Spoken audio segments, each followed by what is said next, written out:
तेलंगाना के वज़ीर दाखिला मोहम्मद महमूद अली ने पुराने शहर हैदराबाद में 6 लेन वाले बहादुरपुरा फ्लाईओवर का इफ्तिताह अंजाम दिया। इस तकरीब में वज़ीर वदी नज़्म व नस्क़ KT रामाराव के साथ साथ बैरिस्टर असदुद्दीन अवैसी हैदराबाद MP मौजूद थे। इस फ्लाईओवर की तामीर के लिए 45 जायदादों को हासिल किया गया था। ये पुल 690 मीटर तवील 13 सुतून वाला है।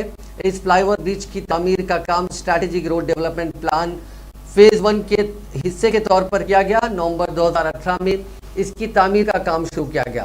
फ्लाईओवर की तामीर से अब पुराना पुल तक जाने वाली ट्रैफिक जैम में कमी वाक़ई होगी। इस फ्लाईओवर की तामीर पर 107 करोड़ 47 लाख रुपए का सरफा आयद हुआ। सिविल वर्क्स के लिए 44 करोड़ रुपए ही सर्फ है। ताहम इजाफी 60 करोड़ रुपए की रकम हुसूल अराजी और दीगर मकासद के लिए खर्च की गई। पुराना शहर हैदराबाद में SRDP के तहत तकरीबन 8 प्रोजेक्ट्स की शुरुआत की गई। उनमें एक अंडरपास, 2 ROBs और 5 फ्लाईओवर्स हैं। उनमें से अब तक 2 मुकम्मल हो गए हैं। एक उपुगड़ा के करीब अंडरपास, अवैसी जंक्शन के करीब फ्लाईओवर की तकमील हो गई और अब इस प्रोजेक्ट में शामिल तीसरा बहादुरपुरा फ्लाईओवर मुकम्मल कर लिया गया है।